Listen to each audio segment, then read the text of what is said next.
Welcome back to another interesting video. Today's video is interesting, okay? It's coming from Canadian Constitution Foundation. This seems a little bit serious. It's titled Court of Appeal destroys teacher candidates who argued math is racist.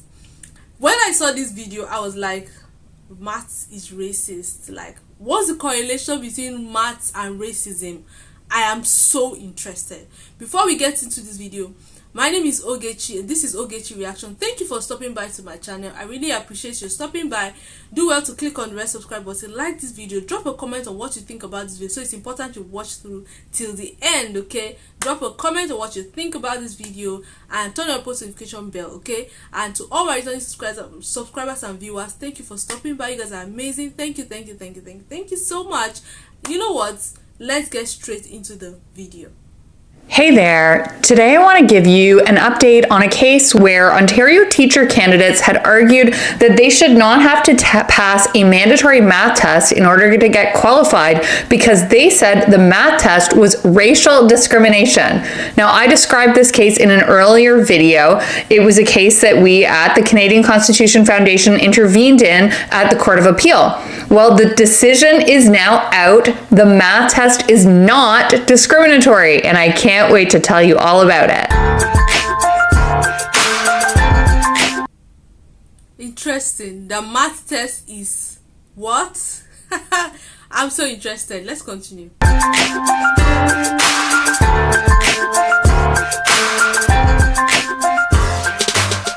If you're new here, welcome. My name is Christine and I'm the litigation director for the Canadian Constitution Foundation, a legal charity that fights for fundamental freedoms in Canada. I upload regular videos about our ongoing cases and about other interesting developments in constitutional law in Canada. So if that sounds like something you'd be interested in, please hit like and subscribe below. It really helps my videos out a lot. Also, please remember that nothing in my videos is legal advice. If you have your own legal question or problem, please consult your own lawyer. So I have done a few videos about this case, which is called Petrucci and Ontario, but I call it the Math is Racist case. Now, I'll put a link in the description below to some of those other videos and a link to the case itself so you can read it for yourself. Now, before I get to the decision, I should tell you a little bit about the lead up to the case. So the Ontario government had created this new requirement that teacher candidates needed to pass what they called a math proficiency test. And this was created because the government and parents were pretty concerned about low and dropping math scores among Ontario students. And due to a math teacher shortage, elementary teachers can end up teaching math even if they had never intended to be a math teacher. So the government decided to create this math proficiency test to ensure that all teachers had this baseline level of math skill. And the test included questions that had actually been pulled from existing tests for students in grades 3, 6, and 9, as well as the test also included a series of questions on math pedagogy, which is how to teach math. Now, I think we all probably share a similar view that requiring teachers to answer some basic math questions, the same questions that are given to their own students, along with requiring them to answer a few additional questions about how to teach math, well, that seems probably pretty reasonable to most of us. But a group of teacher candidates challenged the test, arguing that because some early results of the test showed that teacher candidates from certain racial groups were failing the test at higher rates than white candidates, the test was a form of unjustified racial discrimination. So they brought a legal challenge on the basis of the Charter guarantee in Section 15 to be free from unjustified discrimination.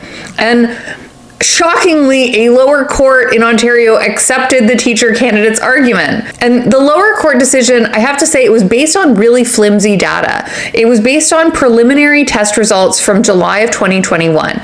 And at that point, there were 3,600 candidates who took the test and around 2,800 who actually filled out this demographic questionnaire. And based on that questionnaire and the test results, the teacher candidates argued that there was this significant disparity in the relative success for test takers in different race categories. So, for example, the 2021 data showed that 70% of Black candidates and 71% of Indigenous candidates passed the test, compared to 92% of Asian candidates and 91% of white candidates. Now, for that July data, it means that there were 474 candidates who failed the first time they took the test. And about half of those 474 retook the test. And of those retakes, 85% passed. But among the retakes, very, very few of them gave demographic data. So the lower court was left with this very, very tiny pool of data. 259 candidates who had failed the first test and hadn't yet rewritten the test, because you had unlimited rewrites. And they hadn't rewritten by the end of July. But part of the lower court's reasoning in finding the test was discriminatory was they found that just having to retake the test at all was a burden that fell disproportionately on some racial groups. Now, it was this flimsy data that the court relied on to determine that the test was racial discrimination. And I want to emphasize a few things here. First, of course, it is good to have a diverse teaching profession. We want our students to have a variety of teachers, including teachers who reflect different races and cultures, and teachers who look like them. That is a good thing. Second, there is absolutely nothing about a person's race that makes them better or worse at math, and there should also be nothing surprising about the fact that there's variation among the pass and fail rate of a test. I mean, there's natural human variation. We shouldn't expect total uniformity in test scores.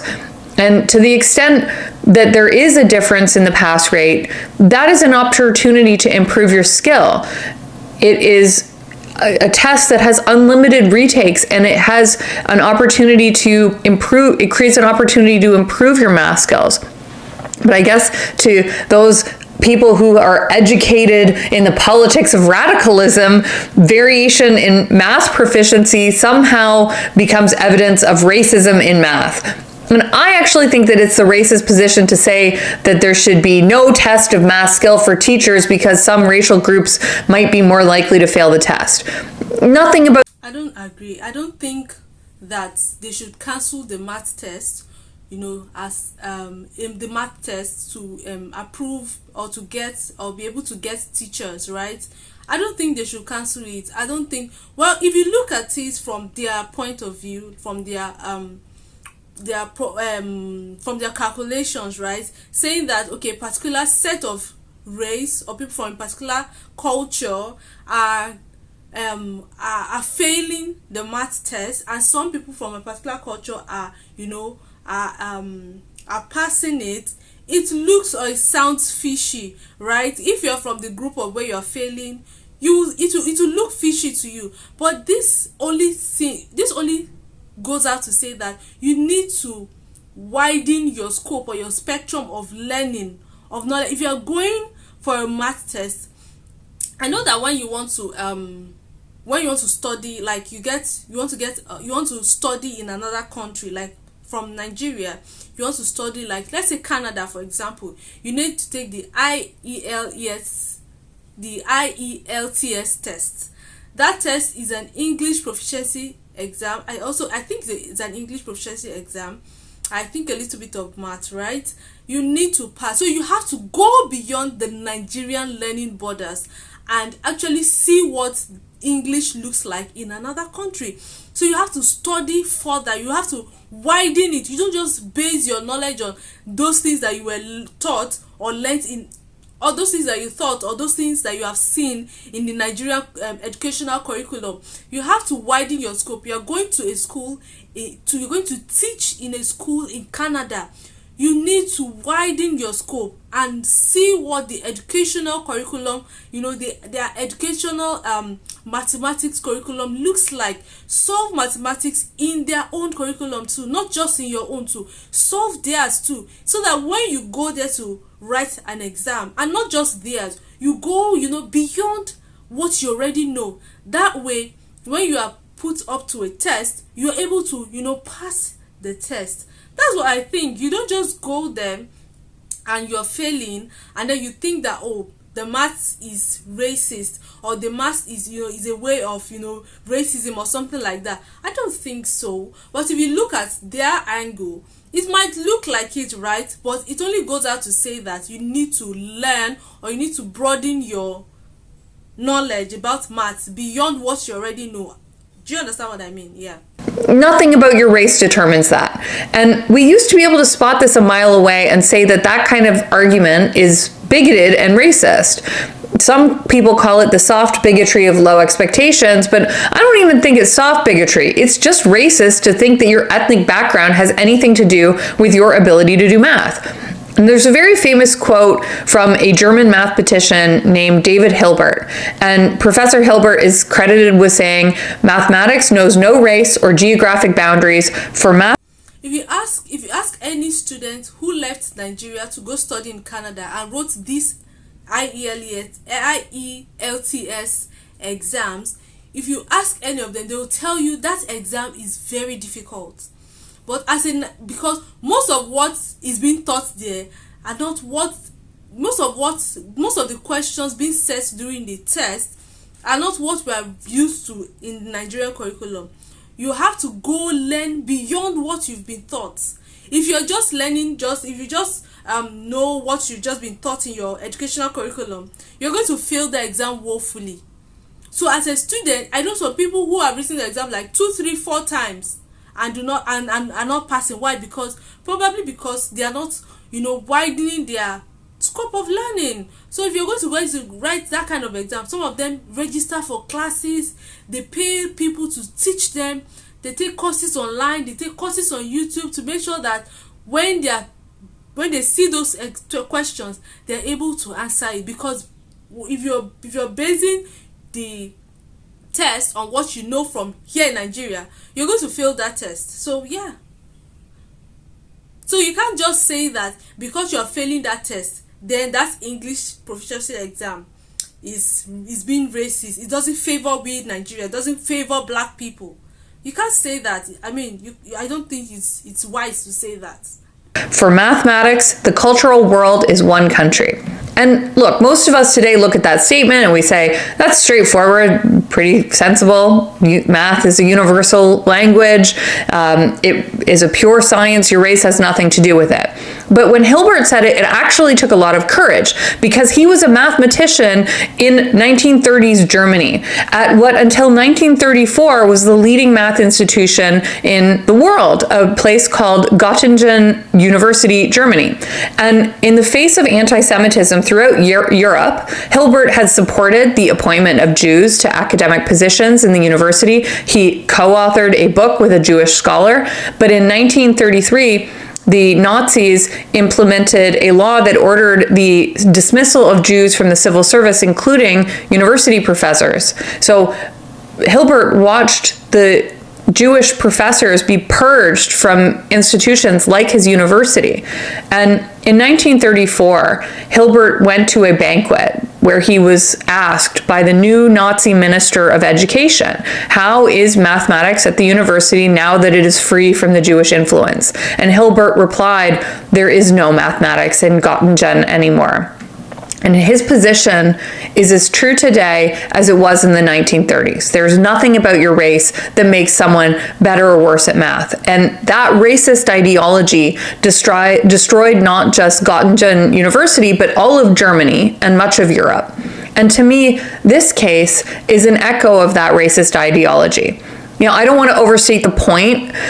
Progressives today are not destroying mathematics by ordering racial minorities removed from universities, but instead they are perpetuating bigotry by emphasizing the importance of race over knowledge and skill, and through that bigotry of low expectations. And I think that the case, Petrucci, is just another example of that. But the decision of the lower court has now been overturned by the Court of Appeal. The Court of Appeal wrote that relying on just the first 7 weeks of data was insufficient. The data sets were just too small. And at the appeal, there was more information that was presented. Now, that's not always allowed in appeals, but in this case, they brought later data from later on in 2021, that showed of the now 8,350 candidates who took the test one or more time, 95% passed, including 93% from racialized groups. One would assume that as the test continues to be available, the pass rate would have risen with subsequent retakes. So as a result, the Court of Appeal found that based on the record before it, it could not be concluded that the math test had a disproportionate impact on the entry into the teaching profession for racialized teachers. And the court sort of scolded the teacher candidates and the lower court. They said, a sufficient evidentiary record is not a mere technicality. It is essential in all cases, and particularly in constitutional litigation, which frequently engages concepts and principles that are fundamental to the importance of Canadian society and which may profoundly affect the lives of Canadians. They found that the lower court had declared the math test to be unconstitutional without any information as to the results of tests after July of 2021. And given that preliminary and incomplete record, the Court of Appeal found that the lower court had made a mistake in finding the test violated the charter and that lower court decision would be set aside. The Court of Appeal also looked at the later data on the test and found that when looking at that later data, it was not discriminatory. The Court of Appeal also found that rewrites were not a disproportionate burden on racialized groups. They found that the only way to accurately assess the impact of the test is to ask if it bars entry to the teaching profession. And the claim that having to rewrite the test is a bar to entry or somehow disproportionate, they said it lacked any evidence and was purely speculative. A lot of us will look at this, and I do. I think it's a refreshing dose of common sense from the court, but I also I'm a little hesitant because in the long term, it evades some important questions. And this has been pointed out by a legal scholar, Leonid Sirota, who wrote about this case, and he said it bypassed many of the more challenging issues about substantive equality. He said that this particular test is just not hard enough to pass. It has unlimited rewrites and, relatively low technical standards. The test, he said, does not ultimately prevent any significant number of people of whatever race from becoming teachers, and that the facts could be different in another case, and what would happen in a future case where rewrites perhaps are not available. So the battle, I think, is not over. These sort of radical claims that math is racist have not subsided. For example, just in December, the Elementary Teachers Federation of Toronto ran a workshop called Decolonizing Math Education, which asked, how can we support students to understand and challenge settler colonialism in its many forms within our math classes? Math class sure has changed since I took it in high school, because I don't remember any of that being relevant to trigonometry. So just another example of this strange thinking. In 2021, the updated grade 9 Ontario math curriculum included extremely politicized statements like mathematics has been used to normalize racism and marginalization of non-Eurocentric mathematical knowledges, and a decolonial, anti-racist approach to math education makes visible its historical roots and social constructions. Then in 2022, the Ontario Mathematics Coordinators Association ran a webinar featuring what was described as the pyramid of white supremacy in math education. And according to this presentation, covert forms of white supremacy include a Eurocentric math curriculum, standardized testing, the phrases just stick to math, or math is neutral because 2 + 2 is 4, and of course, I don't see color in my math class. Now, Hilbert lived through a world where institutions cared more about race-obsessed political ideology than about learning and truth and knowledge.